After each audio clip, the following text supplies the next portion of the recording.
मोअज़्ज़ज़ नाज़रीन, वीडियो देखने से पहले हमारे चैनल को सब्सक्राइब करें और घंटी का बटन दबाकर अपनी मोहब्बतों से नवाजें। शेरगढ़ में हमने इस्टेब्लिश की है, उसका हमने विज़िट किया है। यहाँ पे जो फैसिलिटीज़ प्रोवाइड की गई हैं वो ये हैं कि 8 यहाँ पे आइसोलेशन रूम्स के लिए हमने जगह प्रोवाइड की है, और जो फैमिलीज़ हैं उस आइसोलेटेड पर्सन के लिए, उनके लिए यहाँ 50 से 60 हमारे मुख्तलिफ रूम्स और हॉल्स और वॉशरूम्स वगैरह अवेलेबल हैं। स्टाफ की ड्यूटी यहाँ पे लगा दी गई है, पुलिस की डिप्लॉयमेंट यहाँ पे मौजूद है। इसके अलावा डॉक्टर्स जो हैं उनका यहाँ पे ड्यूटी रोस्टर और पैरामेडिक्स का ड्यूटी रोस्टर जो है वो इशूड है।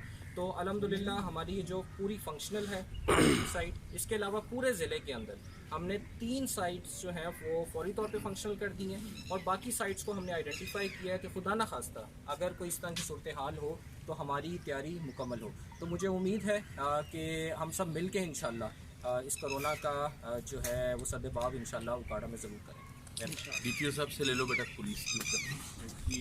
बिस्मिल्लाहिर्रहमानिर्रहीम। सबसे पहले मिनिस्टर साहब का शुक्रिया गुजारा। पहले ताजरों के साथ मीटिंग हुई, फिर उलमा कराम के साथ भी आपने रब्ता किया, कुछ एजेंसी के साथ भी हमारा रब्ता हुआ। तो अब हम इधर क्वारंटाइन साइट पे आए हैं। यहाँ पे हमारे पुलिस के हवाले से 2 पहलू हैं। एक चीज़ जो है 144 की जो वायलेशन है वो हमने नहीं होने देनी। कहीं पे अगर कोई रिपोर्ट होती है हम पुलिस पे एक्शन लेते हैं। 144 में तमाम चीज़ें आ जाती हैं कि कहीं भी किसी पब्लिक प्लेस में 5 से ज़्यादा बंदे इकट्ठे ना हों। दूसरी चीज़ जो क्वारंटाइन साइट है यहाँ पे भी हमारी पुलिस की डिप्लॉयमेंट है। मैं डीसी साहब से यही शेयर कर रहा था कि बड़ी ज़रूरी है कि अगर कोई ऐसा पेशेंट है, क्योंकि लोगों को शायद पूरी तरह एहसास नहीं है कितना अहम मामला है, अगर कोई यहाँ पे स्लिप करना चाहे तो हमारी यहाँ पे पुलिस की डिप्लॉयमेंट होनी चाहिए, जो कि है।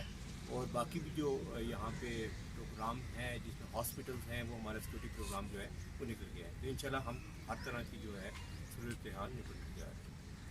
इसी सब मियां अशरफ प्रेसिडेंट इलेक्ट्रॉनिक मीडिया, कितने आज तक पॉजिटिव केस जो है वो रिपोर्ट नहीं हुआ है। एक सस्पेक्ट था जो लास्ट वीक हमें पता चला था, उसको हमने आइसोलेट कर दिया था, उसका रिज़ल्ट आया वो नेगेटिव आया है। उसके जो साथी थे उनको भी 14 दिन के लिए हमने यहाँ पे क्वारंटीन कर दिया था। अब वो क्योंकि नेगेटिव रिज़ल्ट आ गया था और 14 दिन मुकम्मल हो गए थे, हम उन सबको हमने डिस्चार्ज कर दिया।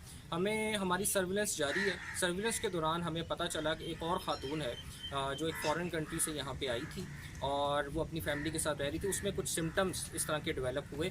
हमने उसको सस्पेक्ट करार दे के उसको आइसोलेट कर दिया, उसकी फैमिली को यहाँ RSC शेरगढ़ में शिफ्ट कर दिया। कल तक उसका इंशाल्लाह रिज़ल्ट आ जाएगा, और अगर वो नेगेटिव रिज़ल्ट आता है तो डेफिनेटली जो उनके डेज़ हैं क्वारंटीन के उसके हिसाब से पूरे करके उनको भी हम यहाँ से घर भिजवा देंगे।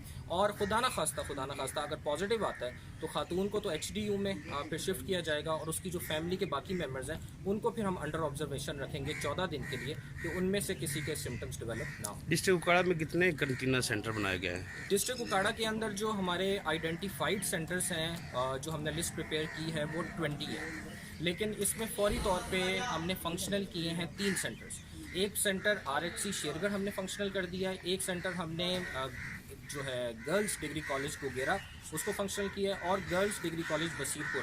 तो तकरीबन तीनों तहसीलों के अंदर हमारा एक सेंटर फंक्शनल है, और हमारे जो डॉक्टर्स हैं वो 15 से 18 हैं जिनकी हमने ट्रेनिंग कराई है स्पेशली सिम्टम्स चेक करने के लिए। हमारे पास इक्विपमेंट वगैरह अल्हम्दुलिल्लाह अवेलेबल है। तो इंशाल्लाह जिस तरह से अगर खुदा न खास्ता ज़रूरत पड़ती है तो हम बाकी सेंटर्स को भी यूटिलाइज़ कर सकते हैं। ऑफिशियली तौर पे लॉकडाउन के बारे में कोई है आपको कोई ऑर्डर? लॉकडाउन का अभी कुछ नहीं है। लॉकडाउन का ऐसे नहीं, कल आपने प्राइम मिनिस्टर साहब का देखा होगा बिल्कुल कि हम क्लस्टर की बात कर रहे हैं। अल्लाह ना करे कि वो नौबत आए, बस जो भी मैयर्स उठाने पड़ेंगे वो करेंगे। फौरी तौर पे लॉकडाउन का भी नहीं है। चल, थैंक